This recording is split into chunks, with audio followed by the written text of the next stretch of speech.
अस्सलाम वालेकुम, मैं हूँ शाहजेब खानजादा। सऊदी वली अहद मोहम्मद बिन सलमान पाकिस्तान का बहुत अहम दौरा करने जा रहे हैं। उनके दौरे की तैयारियां जारी हैं। अरबों डॉलर्स के मुआहदे होने का इम्कान है। इसके अलावा पीर को 18 फरवरी को अफगान तालिबान भी मुज़ाकरात के लिए पाकिस्तान आ रहे हैं और वज़ीर आज़म इमरान खान से अफगान तालिबान की अहम मुलाकात भी होगी। अफगान मुफाहमती अमल आगे बढ़ रहा है और पाकिस्तान का इसमें अहम किरदार है और इस किरदार को दुनिया तस्लीम भी कर रही है। हर लिहाज से पाकिस्तान के लिए मईशत की बात हो या फिर पाकिस्तान की खारजा पॉलिसी की बात हो, उसमें बहुत अहम डेवलपमेंट्स हो रही हैं। मगर इस मौके पर खित्ते में सिक्योरिटी फोर्सेस पर हमलों के 2 वाक़यात हुए हैं और ये हमले ऐसे वक्त में हुए हैं जब पाकिस्तान चाहता है कि मुल्क में ही नहीं बल्कि खित्ते में भी अमन व अमान की सूरत हाल बेहतर रहे। ऐसे में पहले ईरान और फिर मकबूजा कश्मीर में होने वाले हमलों से ऐसा लग रहा है कि कुछ गड़बड़ है। 2 दिनों में होने वाले इन हमलों की टाइमिंग बहुत अहम है। आज मकबूजा कश्मीर के जिला पुलवामा में खुदकश हमला आवर ने भारतीय सिक्योरिटी फोर्सेस के काफिले को निशाना बनाया, जिसमें कम से कम 40 सिक्योरिटी अहलकार हलाक और दर्जनों जख्मी हो गए। मकामी पुलिस का कहना है कि हमलावरों ने बसों पर फायरिंग की और बाद में धमाका खेज मवाद से भरी हुई गाड़ी काफिले से टकरा दी। जख्मियों में से कई की हालत तशवीशनाक बताई गई है और हलाकतों में इजाफे का भी खदशा जाहिर किया जा रहा है। गुज़िश्ता 2 साल के दौरान भारतीय फोर्सेस पर होने वाला ये सबसे बड़ा हमला है, जबकि गुज़िश्ता रोज़ पड़ोसी मुल्क ईरान के जनूब मशरक़ी इलाके में ईरानी सिक्योरिटी फोर्सेस पर भी खुदकश हमला हुआ है। ईरानी मीडिया के मुताबिक खुदकश हमले में पासदारान इनक़लाब के 27 मुहाफिज हलाक और 20 मुहाफिज जख्मी हुए हैं। इस हमले से मुतालिक पासदारान इनक़लाब के बयान में कहा गया है कि उनकी ज़मीनी फोर्सेस के अहलकार पाकिस्तानी सरहदी इलाके से वापस आ रहे थे कि धमाका खेज मवाद से भरी गाड़ी के जरिए उसे निशाना बनाया गया। ईरान के वजीर खारजा जवाद ज़रीफ ने इसे अमेरिका की सरबराही में पोलैंड के दारुल हुकूमत में होने वाली मशरिक़ वस्ता से मुताल्लिक कॉन्फ्रेंस से जोड़ा है। इस कॉन्फ्रेंस में ईरान की खित्ते में कार्रवाइयों पर भी बात की जाएगी। इससे पहले सितंबर 2018 में भी ईरान में फौजी परेड पर फायरिंग हुई थी और उसमें 24 अफराद हलाक हुए थे। उसे भी ईरान में होने वाला गुज़िश्ता 2 साल का इस हमले को सबसे बड़ा हमला समझा जा रहा है। और अब ये अहम बात है कि कैसे वक्त में जब मोहम्मद बिन सलमान पाकिस्तान आ रहे हैं और वो एक खित्ते के दौरे पर आ रहे हैं, पाकिस्तान आएंगे, खित्ते में दूसरे ममालिक का दौरा करेंगे और आखिर में भारत जाएंगे। और एक ऐसे वक्त में जब पाकिस्तानी हुकूमत कह रही है कि जो मिडिल ईस्ट की पॉलिसी है और जो इसमें मुख्तलिफ ममालिक के ताल्लुकात हैं, पाकिस्तान उसमें अहम किरदार, तालिबान के साथ पाकिस्तान अहम किरदार अदा कर रहा है अमरीका के मामलात तय कराने में, तो ऐसे वक्त में इस किस्म के वाक़यात होना और फिर भारतीय मीडिया रिवायती तौर पर जैसे ही ये हमला हुआ है पाकिस्तान की तरफ इशारे कर रहा है, पाकिस्तान के ऊपर तनकीद करना शुरू कर दी गई है। हालांकि इस पूरी सूरत हाल में अगर किसी मुल्क का नुकसान सबसे ज़्यादा इन वाक़यात से नज़र आ रहा है तो वो पाकिस्तान का नुकसान नज़र आ रहा है। हमारे साथ मुशर्रफ ज़ैदी साहब मौजूद हैं। मुशर्रफ ज़ैदी साहब, बहुत शुक्रिया। सर, पाकिस्तान की खारजा पॉलिसी हो या पाकिस्तान की मईशत हो, बहुत अहम डेवलपमेंट्स हो रही हैं। तालिबान के साथ मुज़ाकरात में पाकिस्तान का अहम किरदार, 18 फरवरी को अहम मुलाकात, वज़ीर आज़म इमरान खान का किरदार होगा। मोहम्मद बिन सलमान उससे पहले पाकिस्तान आ रहे हैं, तो हर लिहाज से बहुत अहम खबरें हैं। फिर ईरान की सिक्योरिटी फोर्सेस पर हमला हो, फिर आज मकबूजा कश्मीर में भारत की सिक्योरिटी फोर्सेस पर हमला हो। आपको लगता है कहीं ना कहीं कुछ ना कुछ गड़बड़ है, इन वाक़यात का नुकसान पाकिस्तान ही को होगा एक ऐसे वक्त में जब पाकिस्तान का किरदार बढ़ रहा है? देखिए, ये दोनों बड़े फ़र्क वाक़यात हैं, लेकिन आपने दुरुस्त फरमाया कि जिस लम्हे पर ये हो रहे हैं, मंडे को इंशाअल्लाह प्राइम मिनिस्टर इमरान खान जो हैं वो दीगर अफ़गान तालिबान के जो वफ़द है उनके साथ मुलाकात करेंगे। यहाँ पर ज़ल्मे खलीलज़ाद भी जो प्रेसिडेंट ट्रंप के जो है वो हैं, रिप्रेजेंटेटिव हैं अफ़गान जो पीस टॉक्स हैं उसमें, वो भी मौजूद होंगे। और सबसे बड़ी बात शायद ये कि बहुत अरसे बाद वली अहद सऊदी अरेबिया जो है वो इंशाअल्लाह तशरीफ़ ला रहे हैं। तो ये इस सब का जो बैकग्राउंड है, ये तो एक बड़ी खुशी का और जश्न का जो है एक समा जो बनना था, उसमें एक अजीब ज़ाहिरी बात है टेंशन और एक परेशानी ख़ास तौर पे ईरान में जो हुआ, क्योंकि जिस तरह दीगर मुस्लिम उम्मत के ममालिक में हमारे भाई बहन हैं, इसी तरह ईरान में भी हैं। और ये ज़ाहिरी बात है, तफ्शीशनाक बात है कि वहाँ पर ये टारगेट किया गया। जो कश्मीर में हुआ वो और भी एक तरह से कॉम्प्लेक्स है। यहाँ पे जो टारगेट थे वो इंडियन फ़ौजी थे और जो टारगेटर था वो बज़ात ख़ुद एक कश्मीरी लड़का था। अब इसमें इसको इंडिया किस तरह रिएक्ट करेगा और पाकिस्तान के ऊपर कहाँ कहाँ से और किस किस तरह के प्रेशर्स जो है वो डालने की कोशिश करेगा, वो किस हद तक उसमें कामयाब होगा। पिछले चंद सालों में तो बहुत ज़्यादा कामयाबी जो है हासिल की हिंदुस्तान ने। जो भी इंसिडेंट होता है हिंदुस्तान में, चाहे उसके लिंक्स हों पाकिस्तान से या नहीं, लेकिन पाकिस्तान से उसको लिंक किया जाता है और इंडियन मीडिया जो है वो फ़ौरन जंग जो है उसकी डिमांड करना शुरू कर देता है। तो ये सारा जो है मैनेज करना, मैं समझता हूँ प्राइम मिनिस्टर इमरान खान के लिए एक बहुत बड़ा और बहुत संगीन चैलेंज है। एक जो अच्छी बात है वो ये कि फ़ौजी क़यादत और सिविलियन क़यादत जो है वो एक ही पेज पर हैं। मैं समझता हूँ ये एक और लम्हा है जहाँ पर फ़ौजी और इलेक्टेड क़यादत को एक और अलमिया की तरफ से मौका मिल रहा है कि दीगर और जो सियासी क़ुव्वतें हैं पाकिस्तान में, उन सब को भी ऑन बोर्ड लिया जाए, ताकि जो ये अहम उमूर हैं अफ़गानिस्तान के, ईरान के, हिंदुस्तान के, उन पर जब भी कोई पाकिस्तानी बोले तो वो एक कंसेंसस बेस्ड पोजीशन हो, बजाय इसके कि वो एक तरफ से पाकिस्तानी जो हैं वो एक चीज़ का दिफा कर रहे हों और दूसरे साइड से उसी चीज़ का जो है वो उसके ऊपर हमलावर हुए हुए हों। तो नेशनल यूनिटी इस वक्त बहुत, मैं समझता हूँ, अहम है। जैसा कि आपने कहा, और बात है कि पाकिस्तान की जो अस्करी क़यादत है और सिविलियन क़यादत है वो एक ही पेज पर है, ना सिर्फ एक पेज पर है बल्कि दोनों ही भारत के साथ ताल्लुकात की बेहतरी की बात करते हैं। करतारपुर राहदारी, ज़ाहिर है अगर पाकिस्तान की सिविलियन और अस्करी क़यादत एक पेज पर ना होती तो इतना बड़ा पाकिस्तान की तरफ से कदम नहीं उठाया जा सकता था। और ऐसे वक्त में जब पाकिस्तान कह रहा है कि वो मशरिक़ वुस्ता में बड़े ताल्लुकात में अहम किरदार अदा कर सकता है, तो मोहम्मद बिन सलमान पाकिस्तान आ रहे हैं, आखिर में वो भारत जाएंगे। वो पाकिस्तान और भारत के ताल्लुकात में एक ऐसे वक्त में जब पाकिस्तान की सिविल और अस्करी क़यादत भी ये चाहती है किरदार अदा कर सकते हैं, मगर ऐसे वक्त में ये वाक़या हो जाए जबकि भारत में इलेक्शन होने वाले हों, जबकि नरेंद्र मोदी की बाकायदा तौर पर पॉलिसी वो पाकिस्तान मुखालिफ है। पाकिस्तान ने जब भी ताल्लुकात की बेहतरी की बात की है, अभी हालिया टाइम में उन्होंने उसका अच्छा रिस्पॉन्स नहीं दिया है, तो मौका मिलता है भारतीय इलेक्शन में, भारतीय इंतखाबात में बाकायदा तौर पर पाकिस्तान को बुनियाद बनाकर कैंपेन करने का। और ये एक नेगेटिव ही होगा, जो पॉजिटिव हो सकता था। मोहम्मद बिन सलमान भी किरदार अदा कर सकते थे। देखिए, मैं तो समझता हूँ कि पिछले 1-1.5 साल से एक आहिस्ता आहिस्ता और बड़ी एहतियात से पाकिस्तानी हुकाम की तरफ से आप नोट कीजिए कि यकबाद दीगरा जो आउटरीच है वो तो पीस की और अमन की तरफ जो है एक तरह से कामजन नज़र आती है। हमारी फ़ौजी क़यादत भी और इलेक्टेड जो नई लीडरशिप है, अब तो माशाल्लाह 6 महीने जो है वो होने को आए हैं पीटीआई की हुकूमत को और इमरान खान को प्राइम मिनिस्टर बने। और हर स्टेप पे आपने नोट किया कि जब इलेक्शन से पहले ये टेंशन थी कि एलओसी पर गरमाइश ज़्यादा है, तो आर्मी चीफ क़मर जावेद बाजवा साहब ने ख़ुद जो है उसमें मैं समझता हूँ एक अहम किरदार अदा किया, और जो लाइन ऑफ कंट्रोल पे टेंशन थी वो कम हुई, वहाँ पे जो कांस्टेंट फायरिंग का एक इशू था वो कम हुआ। फिर इलेक्शन के फ़ौरन बाद जो है वज़ीर आज़म ने जो है इनवाइट किया इंडिया को यूएन जनरल असम्बली से पहले, फिर से जो है इनिशिएट किया, फिर करतारपुर कॉरिडोर की ओपनिंग पे फिर से ओपन किया। तो यकबाद दीगरे पाकिस्तान की तरफ से एक पॉजिटिव जो है वो मैसेज जा रहा है। बड़ा अफसोस है कि इस तरह के वाक़यात के बाद बजाय हिंदुस्तान अंदरूनी तौर पे अपने जो उसकी पॉलिसीज़ हैं कश्मीर में उनको देखने के बजाय इंस्टिंक्टिवली और रिफ्लेक्सिवली जो है वो पाकिस्तान पर पूरा मलबा डालने की कोशिश करता है।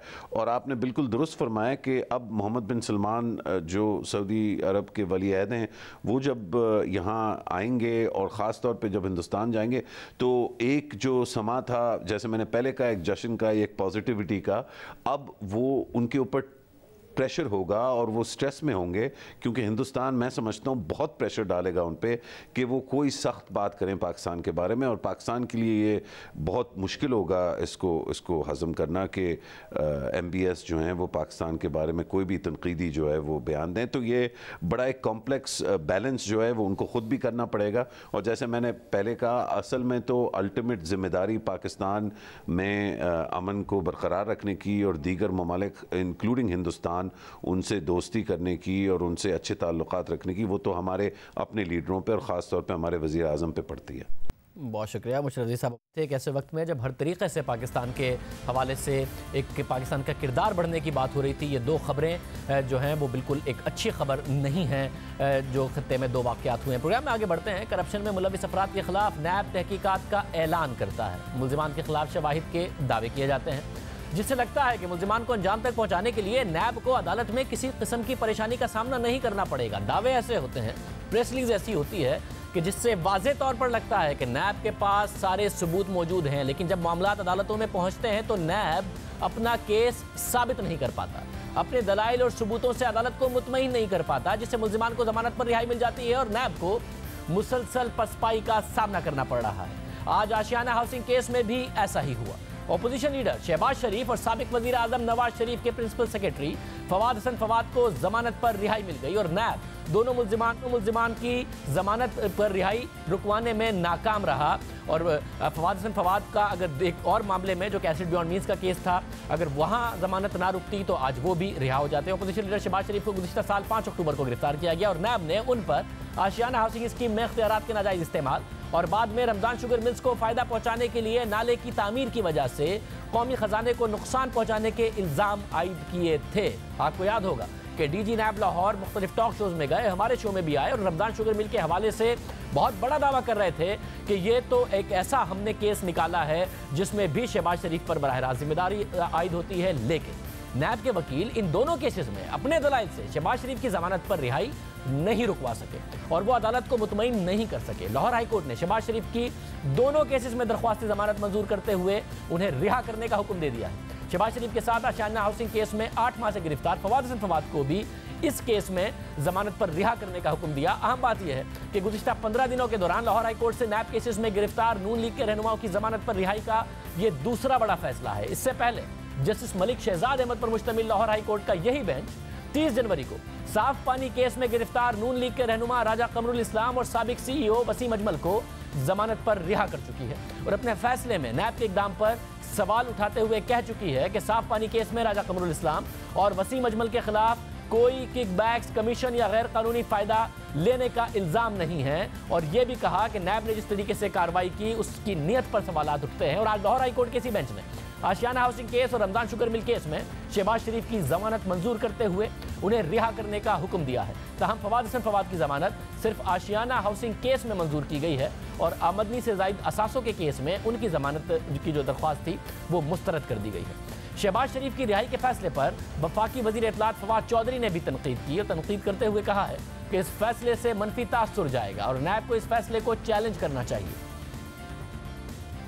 शहबाज शरीफ को भी जमानत मिली है, ये भी कोई उनकी बेगुनाही का मामला नहीं है। जो जमानत हुई है आई वुड से पाकिस्तान की सोसाइटी के ऊपर एक मनफी तासुर जाएगा। दोबारा ये तासुर जाएगा कि बड़े लोग जो हैं वो कानून की गिरफ्त से मछली की तरह निकल जाते हैं और जो गरीब लोग हैं वो फंसे जाते हैं। लेकिन हमें उम्मीद है कि नैब इसको जो है वो परसू करेगा, वो इसको चैलेंज करेगा और अल्टीमेटली फ़ैसला तो ज़ाहिर है अदालतों ने करना है। हुकूमत शहबाज शरीफ की जमानत पर रिहाई पर तनकीद कर रही है और तनकीद की वजह भी है क्योंकि पब्लिक अकाउंट्स कमेटी की सरबराही से शहबाज शरीफ को हटाने के लिए जो सबसे ज़्यादा केस बनाया गया था वो यही था कि वो तो ज़ेरे हिरासत हैं, अपने प्रोडक्शन ऑर्डर जारी करते हैं और फिर नैब की हिरासत में नहीं रहते। अब उनकी जमानत पर रिहाई भी हो गई। नून लीग और पीपल्स पार्टी ने इस फैसले का खैर मकदम किया है। खुद अपोजिशन लीडर शहबाज शरीफ का अपनी जमानत पर रिहाई के फैसले पर जारी बयान में कहना है कि अदालत का फैसला हक और सच की फतह है। एक मरतबा फिर हर इल्ज़ाम से सुरखरू होंगे, वो दिन दूर नहीं जब इल्ज़ाम तराशी और सियासी इंतकाम के बादल छट जाएंगे। कौम इस दिन की मुंतजिर है जिस दिन नवाज शरीफ एक मरतबा फिर उनके दरमियान होंगे। आज लाहौर हाई कोर्ट में जस्टिस मलिक शहजाद और जस्टिस मिर्जा वकास पर मुश्तमिल 2 रुकनी बेंच ने शहबाज शरीफ और फवाद हसन फवाद की जमानतों की दरख्वास्तों की समाअत की तो जस्टिस मलिक शहजाद ने पूछा कि क्या रमजान शुगर मिल्स के अलावा इलाके में कोई और स्कीम बनाई गई, जिस पर शहबाज शरीफ के वकील ने जवाब दिया कि दीगर इजला में ऐसी ही स्कीमें बनाई गईं और मिड टर्म डेवलपमेंट फ्रेमवर्क के तहत रमजान शुगर मिल्स के पास नाले की तामीर की गई। इस फ्रेमवर्क की असेंबली और काबीना ने भी मंजूरी दी थी। इस मौके पर नैब के वकील ने एतराज़ करते हुए कहा कि असेंबली में स्कीमों को तफसील से कोई नहीं पढ़ता, असेंबली में सिर्फ बजट पर बहस की जाती है। नैब के इस एतराज़ पर जस्टिस मलिक शहजाद ने रिमार्क्स दिए कि अगर इस तरह के केस में नैब का मौक़िफ़ मान लिया जाए तो कोई भी MNA या MPA तरक्याती काम कराएगा ही नहीं। जस्टिस मलिक शहजाद अहमद ने रिमार्क जारी रखते हुए कहा कि शहबाज शरीफ रमजान शुगर मिल्स के कभी चीफ एग्जीक्यूटिव नहीं रहे, जिस पर नैब के वकील ने कहा कि उनका बेटा हमजा शहबाज तो है। इस जवाब पर जस्टिस मलिक शहजाद ने नैब के वकील को मुखातिब करते हुए कहा कि आपने तो कहा था कि उसकी गिरफ्तारी की जरूरत नहीं है, यानी हमजा शहबाज की गिरफ्तारी की जरूरत नहीं है, तो जो मरकजी फायदा हासिल करने वाला था उसके बारे में आप कहते हैं कि उसकी गिरफ्तारी की जरूरत नहीं है। क्या आपने उसके अभी तक वारंट गिरफ्तारी जारी किए हैं? हमने देखना है कि ये तमाम तहकीकात किन पैरामीटर्स पर हो रही हैं। वजह तो इसके पीछे कोई और है कि उसको गिरफ्तार नहीं करना तो उसके बाप को गिरफ्तार कर ले। इसके साथ लाहौर हाईकोर्ट की 2 रुकनी बेंच ने शहबाज शरीफ की दरख्वास्त जमानत पर कुछ देर के लिए फैसला महफूज किया और फिर आशियाना हाउसिंग स्कीम और रमजान शुगर मिल्स में उनकी जमानत मंजूर कर ली और उनके साथ आशियाना हाउसिंग केस में ही गिरफ्तार फवाद हसन फवाद की भी जमानत दरख्वास्त मंजूर कर ली। लेकिन आमदनी से जायद असासों के केस में जमानत की दरख्वास्त फवाद हसन फवाद की मुस्तरद कर दी गई है। आशियाना हाउसिंग केस में नैब ने शहबाज शरीफ को 5 अक्टूबर को गिरफ्तार किया था और 6 दिसंबर तक शहबाज शरीफ नैब की तहवील में जिस्मानी रिमांड पर थे, जिसके बाद उन्हें जुडिशल रिमांड पर जेल भेज दिया गया था और नैब ने 22 दिसंबर को आशियाना हाउसिंग स्कीम में इख्तियारात के नाजायज इस्तेमाल के इल्जाम में उनके खिलाफ रेफरेंस दायर किया था। लेकिन अहम बात यह है कि शहबाज शरीफ की गिरफ्तारी के तकरीबन 4.25 माह बाद नैब उनकी जमानत की दरख्वास्त पर पहले तो जवाब जमा कराने के लिए अदालत से मोहलत तलब करता रहा, जिस पर अदालत ने नाराजगी का इजहार करते हुए केस की रोजाना की बुनियाद पर समाअत का फैसला किया। जिसके बाद नैब ने जस्टिस मलिक शहजाद पर मुश्तमिल लाहौर हाईकोर्ट के 2 रुकनी बेंच को तब्दील कराने के लिए चीफ जस्टिस लाहौर हाईकोर्ट को दरख्वास्त दे दी, जिसे मुस्तरद कर दिया गया। अब अहम बात यह है कि गुज़िश्ता साल 8 नवंबर को हमारे प्रोग्राम में डीजी नैब लाहौर शहजाद सलीम ने कहा था कि शहबाज शरीफ के खिलाफ हमारे पास ठोस सबूत है जिससे हम मुतमईन हैं कि हमारा केस बहुत मजबूत है। उनकी हमने कोई ना कोई ऐसी चीज़ें सबूत पकड़ लिए हैं, ऐसी स्टेटमेंटें हमारे पास आ गई हैं कि हम बिल्कुल कंफर्टेबल हैं कि हमारा केस बहुत मजबूत केस है और इंशाल्लाह ताला ये आप कोर्ट ऑफ लॉ में देखेंगे भी जाकर। अब सवाल यह है कि अगर शहबाज शरीफ के खिलाफ ठोस सबूत हैं तो नैब अपने दलाइल और सबूतों की बुनियाद पर शहबाज शरीफ की जमानत पर रिहाई क्यों नहीं रुकवा सका और लाहौर हाईकोर्ट में जवाब जमा कराने के लिए मोहलत क्यों तलब करता रहा और बेंच बदलवाने की कोशिश क्यों की गई। इसी तरह का मामला आशियाना हाउसिंग केस में गिरफ्तार साबिक वजीर आजम नवाज शरीफ के प्रिंसिपल सेक्रेटरी फवाद हसन फवाद का भी है, जिन्हें गुज़िश्ता साल 5 जुलाई को गिरफ्तार किया गया था और नैब का दावा है कि फवाद हसन फवाद ने बतौर सेक्रेटरी अमल दरामद बराए वजीर आला पंजाब के अपने इख्तियारात का नाजायज इस्तेमाल किया और पंजाब लैंड डेवलपमेंट कंपनी के चीफ एग्जीक्यूटिव को आशियाना इकबाल प्रोजेक्ट का कॉन्ट्रैक्ट मुअत्तल करने की गैर कानूनी अहकाम जारी किए। लेकिन नैब आशियाना हाउसिंग केस में फवाद हसन फवाद की जमानत पर रिहाई नहीं रुकवा सकी। अलबत्ता अदालत ने आमदनी से जायद असासों के केस में उनकी जमानत की दरख्वास्त मुस्तरद कर दी है। आशियाना हाउसिंग केस में शहबाज शरीफ और फवाद हसन फवाद की जमानत पर रिहाई के बाद इस केस में गिरफ्तार तीसरी अहम शख्सियत साबिक DGLDA अहद चीमा की रह जाती है, जिन्हें नैब ने गुज़िश्ता साल 21 फरवरी को गिरफ्तार किया था, 1 साल हो गया, और 29 जून को अहद चीमा समेत 6 अफराद के खिलाफ करप्शन का रेफरेंस दायर किया था। उन पर इल्जाम है कि उन्होंने आशियाना हाउसिंग स्कीम में इख्तियारात के नाजायज इस्तेमाल और गैर कानूनी ठेकों के जरिए कौमी खजाने को नुकसान पहुंचाया। जबकि 18 अक्टूबर को अहद चीमा के खिलाफ आमदनी से जायद असासों का एक और रेफरेंस भी दायर किया गया। नैब के मुताबिक मुलजिम ने मुबैना तौर पर खानदान के दीगर अफराद के नाम अरबों रुपए मालियत की बेनामी जायदादें बनाई, लेकिन नैब के सबूतों की मौजूदगी के दावे के बावजूद ये मामला भी अंजाम तक अभी तक नहीं पहुंच सका है। नैब को मुल्जिमान की जमानत पर रिहाई रुकवाने में मुसलसल नाकामी का सामना करना पड़ रहा है।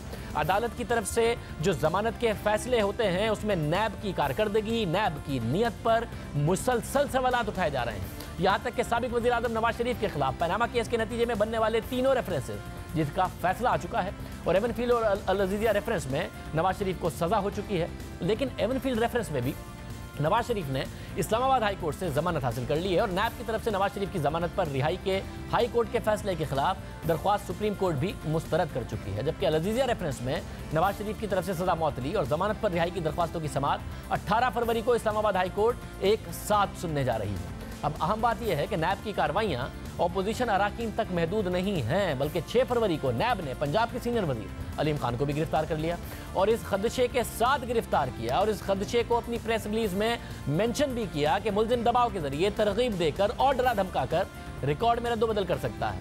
लेकिन दिलचस्प बात यह है कि अलीम खान के खिलाफ तहकीकात के हवाले से नवंबर 2018 में हमने अपने प्रोग्राम में DG NAB Lahore major retired Shahzad Saleem से पूछा था और यही कहा था कि अगर साद रफीक रिकॉर्ड को टेम्पर कर सकते हैं, अगर शहबाज शरीफ कर सकते हैं, जो कि आपने कहा कि उन्हें इसलिए गिरफ्तार किया जाता है कि ये रिकॉर्ड टेम्पर कर देते हैं, तो हुकूमती वज़रा भी टेम्पर कर सकते हैं, क्योंकि हुकूमती वज़रा के पास तो इस वक्त इख्तियार है, ना कि साद रफ़ीक के पास या अपोजिशन के दूसरे अरकान के पास।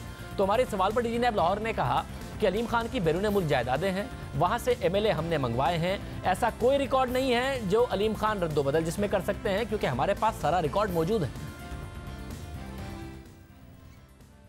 ये जितने अरेस्ट की जो बात होती है ये केस टू केस होती है कि आपको देखना पड़ता है इन्फ्लुएंशियल लोग हैं, ये रिकॉर्ड तबाह करेंगे, विटनेस तबाह कर देंगे। रोज़ पाकिस्तान की सरकारी बिल्डिंग में आग नहीं लगती, ये आग बिल्डिंग को नहीं लगती, कागजों को लगती है जो वहाँ पड़े होते हैं। उस हिसाब से टारगेट कागज होता है। ये बड़ी आप अहम बात कर रहे हैं कि इन्फ्लुएंशियल लोग हैं, रिकॉर्ड तबाह कर सकते हैं और ये चीज़ें बदल सकते हैं, तो ये तो अब हुकूमत में है नहीं। असल में तो फिर परवेज़ इलाही, मोनिस इलाही, अलीम खान के खिलाफ भी केसेस हैं, असल में तो हुकूमत में वो हैं, वो सारे के सारे रिकॉर्ड चेंज कर सकते हैं। वो भी चल रहे हैं, उनके केसेस भी चल रहे हैं, उनमें से क्यों नहीं कर रहे? वो भी रिकॉर्ड तबाह कर सकते हैं या कुछ कर सकते हैं। असल में तो हुकूमत में वो हैं, इन्फ्लुएंस अपना इस्तेमाल कर सकते हैं। उनका रिकॉर्ड सारा मुल्क से बाहर पड़ा हुआ है, वो ये मुल्क के अंदर रिकॉर्ड वाली बात नहीं है। उनका इशू वो प्रॉपर्टीज़ हैं जो मुल्क से बाहर हैं, उसके लिए MLA जनरेट की हुई है, वो अभी तक जवाब नहीं आया। जो ही जवाब आएगा, अगर वो जस्टिफाई किया तो ये भी मैं आपको बता दूं कि हम बंद भी कर देंगे, और अगर जस्टिफाई ना किया तो फिर आप कोई शक नहीं होना चाहिए हम क्या करेंगे। अलीम खान के चीफ मिनिस्टर बनने की तो जुलाई के आखिर में 2 दफ़ा, फिर अगस्त के शुरू में एक दफ़ा आपने उन्हें बुलाया। जैसे ही वो चीफ मिनिस्टर नहीं बने तो फिर वो केस कहाँ गया? वो उस वक्त तो बहुत तेज़ी से चल रहा था अलीम खान के खिलाफ केस। उन्होंने कहा भी कि मेरा केस जो है वो समझ में नहीं आ रहा। कोई तेज़ी से नहीं चल रहा था, जो उसका रिदम होता है वो वादे करके जाते थे कि मैं 2 दिन बाद ये चीज़ दे दूंगा, वो इसीलिए बुलाया जाता था। कि MLA पेंडिंग है, उनकी बाहर से हम जो उनके डॉक्यूमेंट्स है उसका इंतजार कर रहे हैं, वो जो ही आएंगे ये केस आगे चलेगा और आप देखिएगा, आप फिर प्रोग्राम कीजिएगा।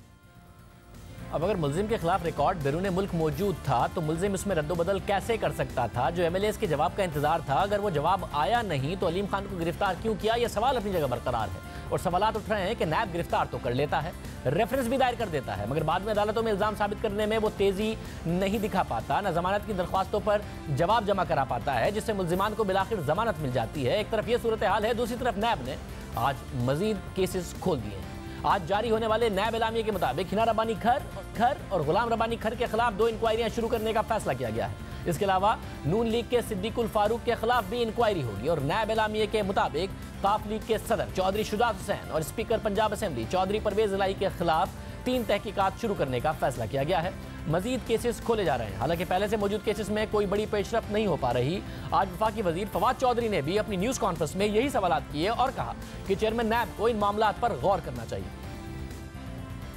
नैब को भी इनवर्ड देखना चाहिए, नैब को पता लगना चाहिए, लोगों को एक्सप्लेन करना चाहिए कि उनकी क्या प्रॉब्लम्स हैं, वो क्यों जो लोगों के ऊपर हाथ डाल रहे हैं तो केसेस को वो मंतकी इंजाम तक नहीं पहुंचा पा रहे। उनकी प्रोसिक्यूशन में खामी है, जो केसेस बने हैं उनकी इन्वेस्टिगेशन में खामी है। ये फैसला नैब के चेयरमैन को, उनकी जो बॉडी है उन्होंने खुद करना है, वो बैठें और उसके ऊपर अपना दिमाग लगाएं और लोगों को भी एतमाद में लें कि वो बड़े लोगों के खिलाफ एहतसाब का अमल उनके क्यों नाकामी से दो चार हो रहा है। हम जिस तरह की सपोर्ट दे सकते हैं निज़ाम को, जो हम सपोर्ट दे सकते हैं अपनी हुकूमत की जो सपोर्ट दे सकते हैं, वो सपोर्ट हमारी नैब के प्रोसेस के साथ रहेगी, नैब के हम एहतसाब के अमल के साथ रहेगी। फवाद चौधरी चेयरमैन नैब से केसेस अंजाम तक ना पहुंचने की वजूहात सामने लाने का कह रहे हैं, जबकि इसके साथ उनका कहना है कि हुकूमत नैब को मदद फराहम करती रहेगी। जबकि आज नैब कवानीन में तरामीम के मामले पर दुनिया न्यूज़ से बात करते हुए वफाकी वज़ीर क़ानून फ़रोग़ नसीम का कहना है कि अपोजिशन अपने तमाम 16 मुतालबात मनवाना चाहती है, जिसकी वजह से मामले में ताख़ीर हो रही है। हुकूमत नैब से खुश नहीं है, अपोजिशन नैब से खुश नहीं है। हुकूमत नैब के कवानीन में तरमीम चाहती है, अपोजिशन भी चाहती है, दोनों में इत्तफाक नहीं हो रहा। मगर इस दौरान नैब चेयरमैन का जिसको दिल चाहता है गिरफ्तार करा लेते हैं। पहले एक मौक़िफ़ रखता है नैब, फिर दूसरा मौक़िफ़ रखता है नैब। जिसको चाहता है गिरफ्तार रेफरेंस के बावजूद नहीं करते, जिसको चाहते हैं इंक्वायरी की स्टेज पर गिरफ्तार कर लेते हैं, जिसकी वजह से नैब के किरदार पर मुसलसल सवालात उठ रहे हैं। इस वक्त हमारे साथ इरफान कादिर साहब मौजूद हैं। आप साबिक प्रोसिक्यूटर जनरल नैब हैं। इरफान कादिर साहब बहुत शुक्रिया।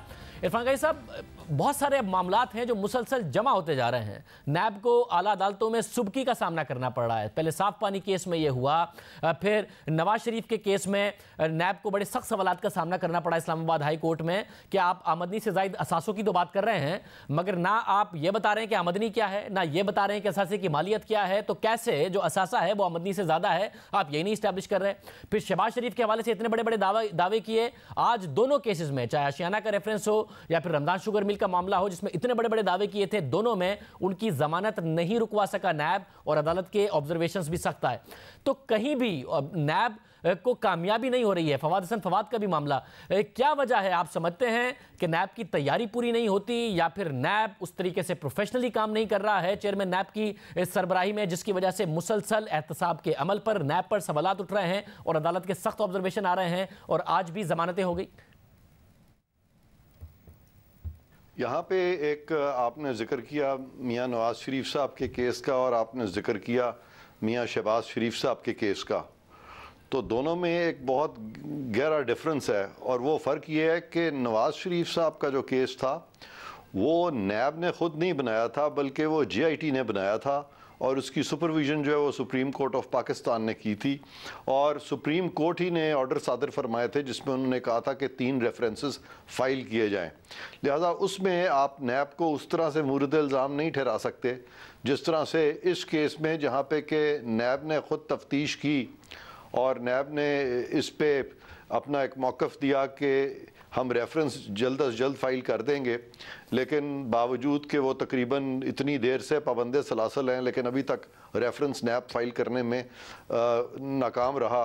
तो ये डेफिनेटली इस तरह के केसेस जहाँ पे कि इतने सीनियर लेवल लोग जो हैं वो बीच में उनको इन्वॉल्व किया जाए और फिर इतने तातुल का मामलात शिकार हो, तो ये इस किस्म की जल्दी में इन लोगों को अरेस्ट करना और फिर अदालतों से उनके बारे में अहकामात जारी होना और उनकी ज़मानत होनी, तो डेफिनेटली नैब को अरेस्ट करते वक्त काफ़ी गौर व खौस करना चाहिए और तब तक किसी को अरेस्ट नहीं करना चाहिए जब तक कि उनके पास डायरेक्ट एविडेंस, डायरेक्ट शहादत ना आ जाए कि उन्होंने कोई करप्शन की है। क्योंकि जहाँ तक रहा डिसीजन मेकिंग का ताल्लुक, उसको आप मिस यूज़ ऑफ अथॉरिटी से भी तबीर कर सकते हैं, उसको आप इम्प्रूडेंट डिसीजन मेकिंग भी कह सकते हैं, लेकिन इम्प्रूडेंट डिसीजन मेकिंग या अथॉरिटी से तजावज़ करना बज़ाते खुद करप्शन नहीं बनता जब तक कि उसमें किसी तरह की रॉन्गफुल गेन ना हो। और लग ये रहा है कि नैब उस किस्म की रॉन्गफुल गेन आज हाई कोर्ट में इस्टेब्लिश नहीं कर सकी बादियों नज़र में, जिसकी बिना पर उन्होंने मियाँ शहबाज शरीफ को अरेस्ट किया था। मतलब और ये साफ भी और फिर आज भी ये यही हो रहा है कि जो रॉन्गफुल गेन है वो नहीं इस्टेब्लिश कर पा रहा नैब। फिर साबिक वज़ीर आज़म नवाज शरीफ के प्रिंसिपल सेक्रेटरी फवाद हसन फवाद को 7 माह पहले इतने बड़े बड़े दावे करके गिरफ्तार किया, बुनियादी केस आशियाना स्कीम का बनाया, उसमें भी आज उनकी भी जमानत हो गई। मगर जो एसिड बियॉन्ड मींस का केस है, आमदी से ज़्यादा असासों का केस है, उसमें उनकी जमानत नहीं हुई। फिर नैब पर यह तनकीद होती है कि जब कुछ नहीं बचता, इल्ज़ाम कुछ और लगाते हैं, आखिर में आमदनी से ज़्यादा असासों का केस बना देते हैं और फिर कुछ केसेस में ना आमदनी बता पाते हैं, ना असासे बता पाते हैं, ना ये बता पाते हैं कि करप्शन क्या हुई। अलीम खान के साथ भी यही हुआ, आमदनी से ज़्यादा असासों का केस बना दिया है, पहले कुछ और मौक़िफ़ था बाद में बदल दिया है। तो ये जो नैब चेयरमैन का इख्तियार है, जिसे चाहे गिरफ्तार कर ले, जो चाहे प्रेस रिलीज में लिख दें, बाद में हाई कोर्ट में केसेस को डिफेंड ना कर पाएं, लोगों की जाहिर है सुबकी हो जाती है, लोगों को की जो इज्जत है उसके ऊपर बहुत ज़्यादा बात हो जाती है और वो बाद में कहते हैं कि नैब क्या इसका खमियाजा भुगतेगा। किस तरीके से इस पर ये किया जाए, चेक एंड बैलेंस लगाया जाए? मैं समझता हूं कि अगर आशियाना केस में फवाद हसन फवाद साहब के ख़िलाफ़ उनकी ज़मानत हो गई है और अब सिर्फ एक केस रह गया है और वो है आमदनी से ज़्यादा असासा जात बनाने का, तो आमदनी से ज़्यादा असासा जात बनाने के केसेस सिंपलिसिटर स्टैंड अलोन बेसिस पे नैब को दायर ही नहीं करने चाहिए। नैब को इस तरह के टेकअप करने चाहिए जबकि इल्लीगैलिटीज़ किसी अफसर ने बहुत ज़्यादा कमिट की हों और फिर उसका मुवाजना जब उसके असासा जात से किया जाए तो वो बहुत ज़्यादा डिस्प्रपोर्शनेट हो वो असासा जात। लेकिन जहाँ पर बेकायदगी का आपको कोई भी एविडेंस नहीं मिला और सिंपलिसिटर आप असासा जात का केस बना दें, तो मेरा ख्याल है फिर तो सारे पाकिस्तान के ख़िलाफ़ आप अगर केसेस बनाना शुरू कर दें तो किसी के लिए भी बहुत मुश्किल होगा कि वो हर चीज़ को एक्सप्लेन कर सके। और इस पे मैं समझता हूँ कि पार्लियामेंट को भी इस तरह के केसेस के लिए कोई कानून साजी की तरफ जाना चाहिए, लेकिन अभी तक पार्लियामेंट भी इस सारी चीज़ पे खामोश है। और ये डेफिनेटली उनका जो एक केस अब रह गया है, उस केस में काफ़ी वो एक जस्टिफिकेशन थी वो केस बनाने की, वो डेफिनेटली कमज़ोर हो गई है। बहुत शुक्रिया। इरफान कादिर साहब समझ रहे थे शहबाज शरीफ की आज दोनों केसेस में जमानत पर रिहाई हो गई है। प्रोग्राम में आगे बढ़ते हैं। सुप्रीम कोर्ट के हुक्म को 1 माह से ज़्यादा हो गया है। नैब तेज़ी से पीपल्स पार्टी की आला क़यादत के खिलाफ तहकीकात कर रहा है, क्योंकि सुप्रीम कोर्ट ने नैब से 2 माह में रिपोर्ट तलब की है और ये 2 माह अगले महीने की 7 तारीख को मुकम्मल हो जाएंगे। ज़राए के मुताबिक नैब की तहकीकाती टीम ने कराची में 4 अहम रेफरेंसेस की तैयारी मुकम्मल कर ली है। नैब के 8 अराकीन की टीम गुज़िश्ता 2 हफ्ते से कराची में काम कर रही है। नैब की टीम के साथ GIT के 3 अराकीन भी कराची में तहकीकात कर रहे हैं और ज़राए के मुताबिक नैब ने इब्तिदाई तौर पर 4 रेफरेंसेस दायर करने का फैसला कर लिया है और इसे नैब ने फास्ट ट्रैक इन्वेस्टिगेशन का नाम दिया है। अब तक ये समझा जा रहा था कि बिलावल भुट्टो जरदारी महफूज हैं, उनका नाम ECL से निकाला जा चुका है, मगर अब मुतवक्के तौर पर सबसे पहला रेफरेंस बिलावल भुट्टो के खिलाफ दायर हो सकता है। ज़राए के मुताबिक पहला रेफरेंस पाक लेन के नाम से हो सकता है, जिसमें मुमकिना तौर पर आसिफ अली जरदारी और उनके बेटे बिलावल भुट्टो जरदारी इसमें मुलजिम नामजद हो सकते हैं। इसके अलावा ज़राए के मुताबिक दूसरा रेफरेंस JV ओपल के नाम से हो सकता है। इसमें साबिक सदर आसिफ अली जरदारी और उनकी बहन फरियाल तालपुर को मुलजिम नामजद किया जा सकता है। नैब ज़राए के मुताबिक तीसरा रेफरेंस बहरिया आइकॉन के नाम से हो सकता है। इसमें आसिफ अली जरदारी, ज़ैन मलिक और डॉक्टर डिनशा मुलजिम हो सकते हैं। और ज़राए के मुताबिक चौथा रेफरेंस पिंक रेजिडेंसी के नाम से हो सकता है, जिसमें साबिक सदर आसिफ अली जरदारी और अब्दुल जब्बार मेमन नामजद हो सकते हैं। ज़राए के मुताबिक इन चारों रेफरेंसेस की तफसीलात सुप्रीम कोर्ट में बहुत जल्द पेश की जाएंगी और फिर इस्लामाबाद और रावलपिंडी की एहतसाब अदालत में ये चारों रेफरेंस मार्च के पहले हफ्ते में दायर कर दिए जाएंगे। नैब ज़राए के मुताबिक दूसरे मरहले में 12 मुख्तलिफ रेफरेंसेस दायर किए जाएंगे, इसलिए सुप्रीम कोर्ट से मजीद वक्त मांगा जा सकता है। इस हवाले से मजीद क्या मालूमात हैं, नुमाइंदा खुसूसी जाहिद गिशकोरी हमारे साथ मौजूद है। जाहिद, बहुत शुक्रिया। जाहिद, क्या मजीद तफसीलात है इस हवाले से? नैब फास्ट ट्रैक बुनियादों पर 4 रेफरेंसेस दायर करने जा रहा है। जी शाहज़ेब, बिल्कुल जो नैब की एक स्पेशल इन्वेस्टिगेशन टीम कराची में है, गुज़श्ता 12 दिनों से उन्होंने 4 केसेस पर अपना काम मुकम्मल कर लिया है और इस इन्वेस्टिगेशन को फास्ट ट्रैक पे रखा है। पहले रेफरेंस में जिसका नाम पाक लेन और पार्थिनान रेफरेंस हो सकता है, इसमें एक अहम नौइयत की इन्वेस्टिगेशन की जा रही है, जिसमें बिलावल भुट्टो जरदारी और आसिफ जरदारी का नाम शामिल किया जाएगा मुबैना तौर पर। और उसमें अहम बात यह है कि पार्क लेन की पहले ही इन्वेस्टिगेशन हो रही है। यही एक वजह है कि बिलावल भुट्टो जरदारी का नाम इसमें आ रहा है। उसको 9 दिसंबर पिछले पहले ही इस केस में बुला चुका है, जबकि पार्थिनान जो दूसरी कंपनी है इस रेफरेंस में शामिल होगी। ये मुबैना तौर पर एक फ्रंट कंपनी है जिसको यूनिस कुदवाई रन कर रहा था। इसमें एक लोन्स के मुबैना तौर पर घपले हैं 1.2 बिलियन रुपीज़ के, जो कि हुकूमत पाकिस्तान से लिए गए थे। इसके अलावा पार्क लेन की जो नैब पहले ही इन्वेस्टिगेशन कर रहा था, तो यूनिस कुदवाई फ्रंट मैन के तौर पर नैब का ये ख्याल है। मैं क्रेडिबल सोर्सेज से आपको ये बता रहा हूँ कि ये तमाम चीज़ें उन्होंने हासिल कर ली हैं। उसमें 4 लोगों के स्टेटमेंट भी रिकॉर्ड कर लिए गए हैं बशमूल इकबाल नूरी के। इसके अलावा दूसरा जो रेफरेंस है वो ओपल 225 का है। ये भी एक अहम रेफरेंस हो सकता है जिसकी फास्ट ट्रैक पे इन्वेस्टिगेशन रखी गई है। इसमें 1.2 बिलियन रुपीज़ की मुबैना तौर पर ट्रांजैक्शंस इनको आई थी, जिसमें गैलेक्सी कंस्ट्रक्शन कंपनी, इसके अलावा उमैर एसोसिएट और दूसरे मुबैना तौर पर इसके साथ जुड़े हैं। इसमें आसिफ जरदारी और उसकी बहन फरियाल तालपुर के खिलाफ मुबैना तौर पर इन्वेस्टिगेशन होगी। तीसरा पिंक रेजिडेंसी का है, ये भी अहम केस है, फास्ट ट्रैक पे होगा। रेफरेंस इसमें फ़ाइल किया जा सकता है 7 मार्च तक। उसकी इम्पोर्टेंट बात यह है कि 10 ट्रांजैक्शन मुबैना तौर पर डी बलोच कंपनी, जिसको शहजाद जतोई ओन करते हैं, वहाँ से आई थी। इसमें दूसरे भी फ्रंटमैन शामिल हैं, जिसमें अब्दुल जब्बार और आसिफ अली जरदारी का नाम है इस रेफरेंस में। इसके अलावा एक और बहरिया आइकॉन, ये चौथा रेफरेंस होगा। इम्पॉर्टेंट इन्वेस्टिगेशन होगी शाहज़ेब, सबसे बड़ा वॉल्यूम है इसमें, तकरीबन 10 अरब 30 करोड़ रुपए का है।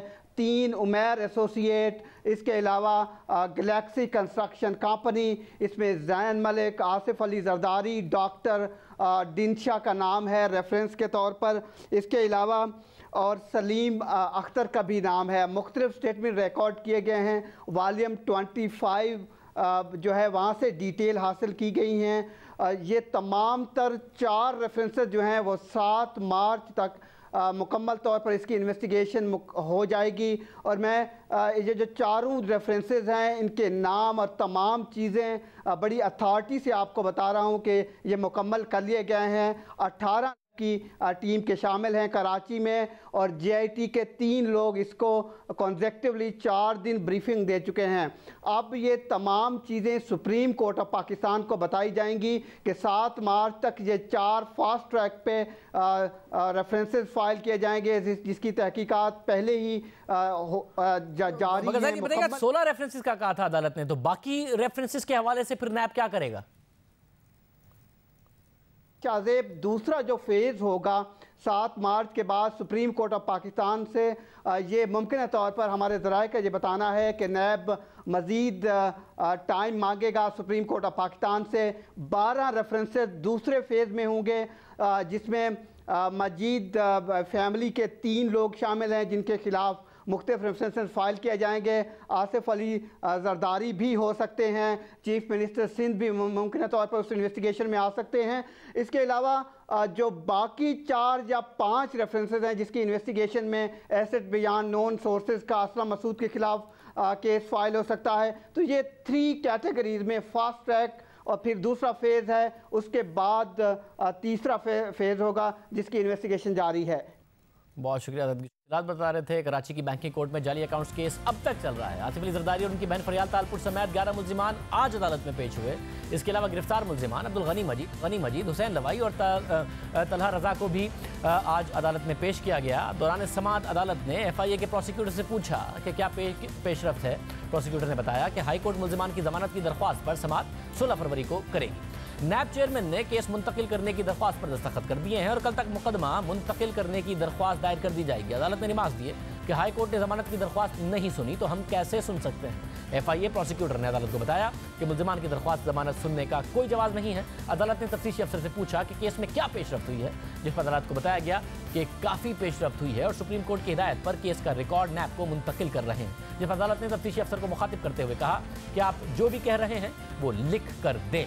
आसिफ अली जरदारी के वकील ने अदालत को बताया कि सुप्रीम कोर्ट ने अपने हुक्म में कहीं नहीं कहा कि नैब में रेफरेंस फाइल किया जाए, बल्कि अदालत ने मजीद तफ्तीश का कहा है। जिस पर अदालत ने प्रोसिक्यूटर को मुखातिब करते हुए कहा कि हतमी चालान पेश करें या फिर मुकदमा मुंतकिल करने की दरख्वास्त दें। जिस पर नैब प्रोसिक्यूटर ने अदालत को बताया कि रिकॉर्ड मुंतकिल हो रहा है। ये सारा का सारा मामला अभी चल रहा है, जबकि अनवर मजीद और अब्दुल गनी मजीद की दरख्वास्त जमानत की समाअत 20 फरवरी तक मुलतवी कर दी गई, जबकि आसिफ अली जरदारी और फरियाल तालपुर की मंजूर आज जमानत हुई। तारीखी हुसैन लवाई गनी मजीद से कमरा अदालत में आज मुलाकात भी हुई। अहम बात यह है कि समाअत के दौरान FIA ने केस के अहम किरदार असलम मसूद को पेश न करने पर मेडिकल रिपोर्ट अदालत में जमा कराई। प्रोसिक्यूटर FIA ने अदालत को बताया कि असलम मसूद का पंजाब से 5 दिन का राहदारी रिमांड हासिल किया गया था, लेकिन वो बीमार हैं और डॉक्टर ने सफर करने से मना किया है। तो हम एक ब्रेक शामिल करते हैं, उसके बाद मजीद अहम खबरों पर बात करेंगे एक ब्रेक के बाद।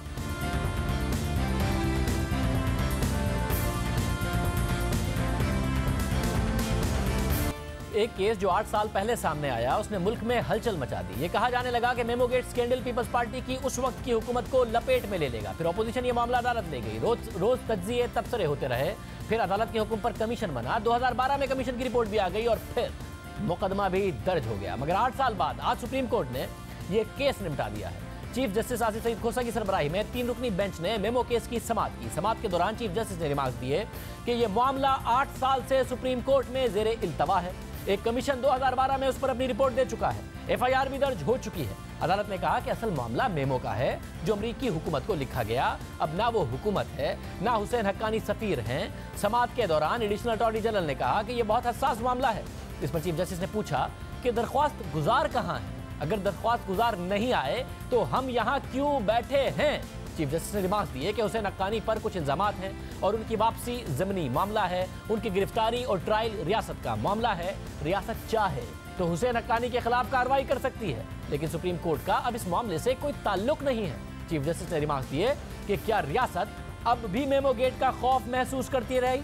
क्या रियासत पाकिस्तान, मुसल्लह अफवाज, हमारा आइन और जमहूरियत इतनी कमजोर है कि एक मेमो से लड़खड़ा जाए? ये इतने कमजोर नहीं है और अल्लाह का करम है, ये बहुत मजबूत मुल्क है, घबराने की कोई बात नहीं।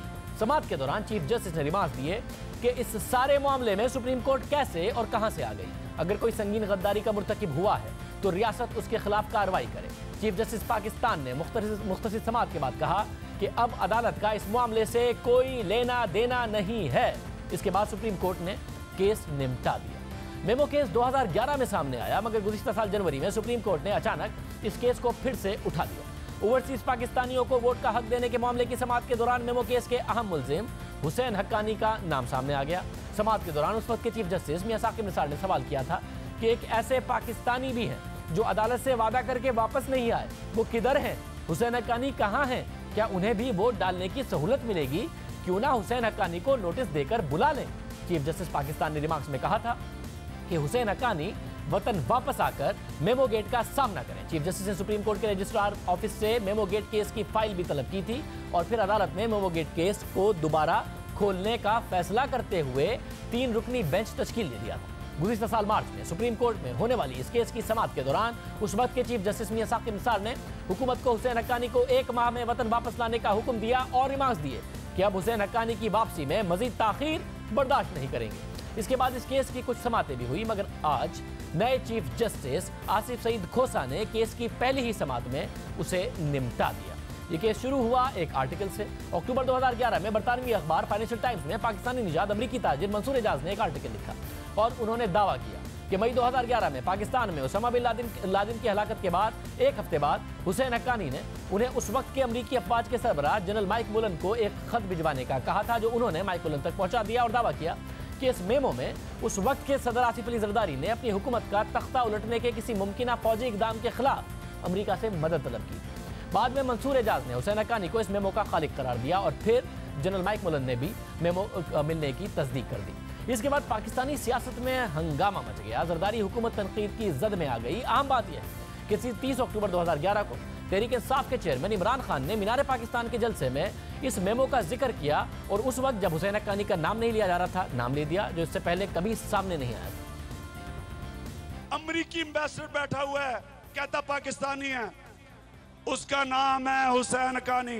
अमरीकनों को खत लिखता है कि खुदा के वास्ते मुझे फौज से बचा लो, मैं आपकी खिदमत अच्छी तरह नहीं कर सकता फौज की वजह से, मुझे इनसे बचा लो, मैं अपने जनरल ले आऊंगा और आपके जूते बेहतर पॉलिश करूंगा।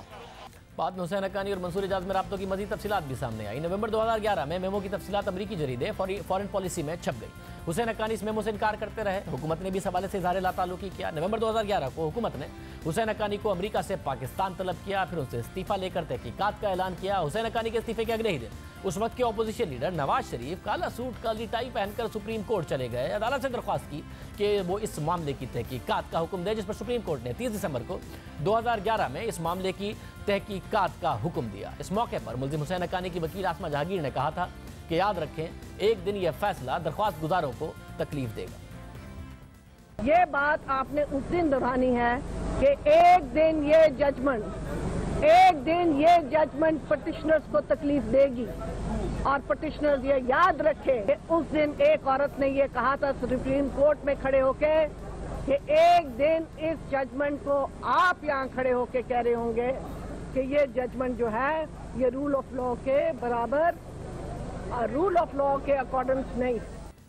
बाद में ऐसा ही हुआ। नवाज शरीफ को एहसास हुआ कि उन्हें अदालत नहीं जाना चाहिए था। 27 मार्च 2018 को एहतसाब अदालत में पेशी के मौके पर मीडिया से गैर रस्मी बात करते हुए साबिक वज़ीर-ए-आज़म नवाज शरीफ ने कहा था कि मुझे मेमो केस से दूर रहना चाहिए था, उन्हें पीपल्स पार्टी की हुकूमत और हुसैन हक्कानी के खिलाफ मेमो गेट का हिस्सा नहीं बनना चाहिए था। इससे पहले नून लीग के रहनुमा ख्वाजा साद रफीक ने हमारे प्रोग्राम में ये कहा था कि मेमो गेट के मामले पर सुप्रीम कोर्ट जाने के मामले पर पार्टी में बात हुई थी। अब ये वो मामला है जो आज फाइनली अदालत ने निपटा दिया है। प्रोग्राम में आगे बढ़ते हैं। बात सानह साहिवाल की हो, एक हफ्ता हो गया है हुकूमत की तरफ से नई गारंटीज दी गई थी। आज लाहौर हाई कोर्ट ने बरहमी का इजहार किया GIT के सरबराह पर। Chief justice Lahore high court ने साहिवाल वाक़े की तहकीकात के लिए जुडिशल इंक्वायरी कराने का हुक्म दे दिया। गुज़िश्ता समाअत में अदालत ने यानी शाहिदीन को तलब करके बयानात रिकॉर्ड करने और वफाकी हुकूमत को जुडिशल कमीशन की तश्कील से मुतालिक एक हफ्ते तक आगाह करने का कहा था। और आज एक हफ्ते बाद लाहौर हाई कोर्ट के चीफ जस्टिस सरदार मोहम्मद शमीम और जस्टिस सदाकत अली खान पर मुश्तमिल 2 रुकनी बेंच ने जुडिशल कमीशन की तश्कील से मुतालिक दायर दरख्वास्तों की समाअत की। अब ये अहम मामला है। हुकूमत ने दावे और वादे अलग किए थे। शहबाज गिल तर्जुमान वज़ीर आला पंजाब हमारे साथ मौजूद। शहबाज गिल साहब बहुत शुक्रिया। दावे और वादे अलग किए गए थे आप लोगों की तरफ से एक हफ्ते के अंदर अंदर सारा मामला का निपटाने की, और आपने जो मकतूल की फैमिली है उनसे भी ये वादा किया था। अदालत अब कुछ और कह रही है, कहाँ क्या स्टेटस है इस वक्त? बहुत शुक्रिया शाहजेब। सबसे पहले तो ये जो कुछ हमारे सामने हुआ ये पेश खैमा है 40 साल की मिसमैनेजमेंट। अब आते हैं, क्योंकि मैं विक्टिम फैमिली के साथ बहुत ही क्लोज इंटरेक्शन में हूँ, मेरी आज भी उनके वकील से बात हुई है, कल भी हुई है, रोज तकरीबन बात होती है। तो सबसे पहले तो जो वो जुडिशियल कमीशन मांग रहे थे और जुडिशियल इंक्वायरी, ये दो चीजों में फर्क है। जुडिशियल इंक्वायरी होगी मजिस्ट्रेट के नीचे, जुडिशियल कमीशन होता है अगर हाई कोर्ट के जस्टिस जो है वो उसे करेंगे। तो वो उन्होंने ये जो खलील फैमिली है उन्होंने जुडिशियल कमीशन आज अदालत से रिक्वायर नहीं किया था। वो अभी इसकी चाहते थे कि इसकी जो JIT है उसको आए, क्योंकि उन्होंने पार्टिसिपेट किया। अब अगले 2 दिन में या 3 दिन में JIT की रिपोर्ट आ रही है और इंशाल्लाह जब JIT की रिपोर्ट आएगी, अभी इस टाइम हुकूमती तर्जुमान होने के नाते अगर मैं किसी किस्म की प्रेडिक्शन करूं तो वो जायज नहीं होगा, मुनासिब नहीं होगा, क्योंकि रिपोर्ट प्रिपेयर हो रही है। लेकिन जब रिपोर्ट आएगी तो इंशाल्लाह आपको ये नजर आएगा कि इस हुकूमत ने पिछली हुकूमतों की तरह अंडर द कारपेट करने की चीजें कोशिश नहीं की, झूठ बोलने की कोशिश नहीं की, क्योंकि ये जो कुछ हुआ है ये हम इसके जिम्मेदार नहीं है ये कल्चर डेवलप करने के। बहुत शुक्रिया। शहबाज गिल कह रहे थे और इस फिर गारंटी दे रहे थे कि 1 दिन में 2 दिन में ये रिपोर्ट आ जाएगी।